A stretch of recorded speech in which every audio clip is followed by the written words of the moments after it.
So this is a quick demo of the human activity recognizer machine learning model that I have on my portfolio.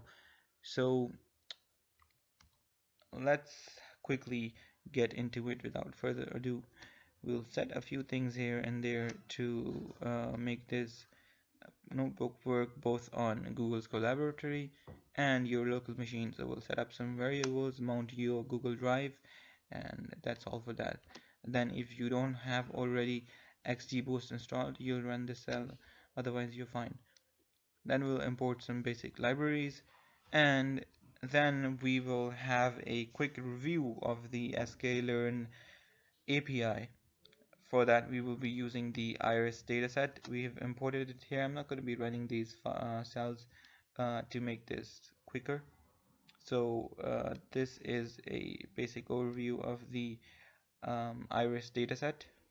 We'll go down here and do some basic data cleaning, and then we'll define the decision tree classifier, and we'll do the train and test split with the sklearn.model-selection.train-test-split, and we will be finally training the model. So as you can see here, we have a score of 96.66%.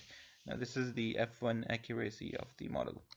Next up, we'll try XGBoost. So XGBoost uses a specific data structure in order to increase efficiency, which is called the D matrix.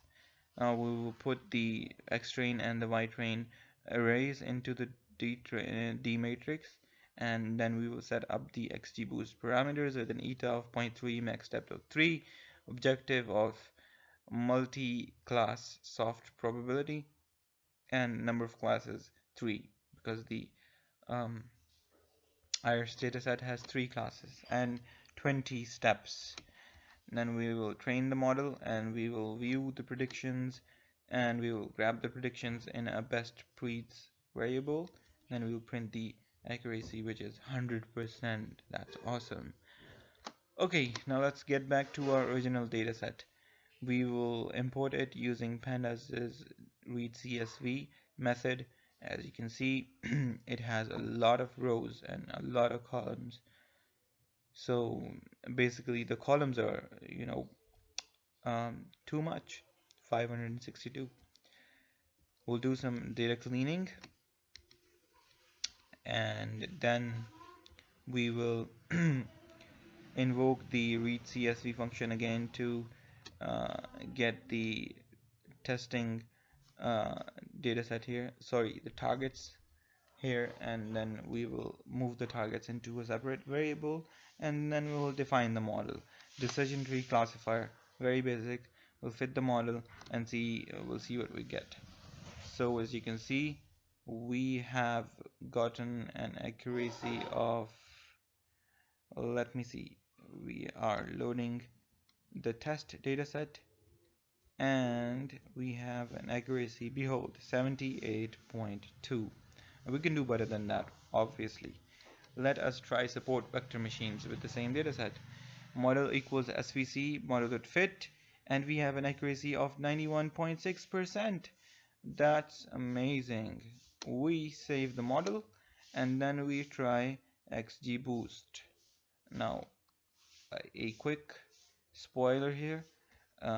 On this particular problem, SVC has proven to be better, but we'll still try to see what XGBoost has to offer.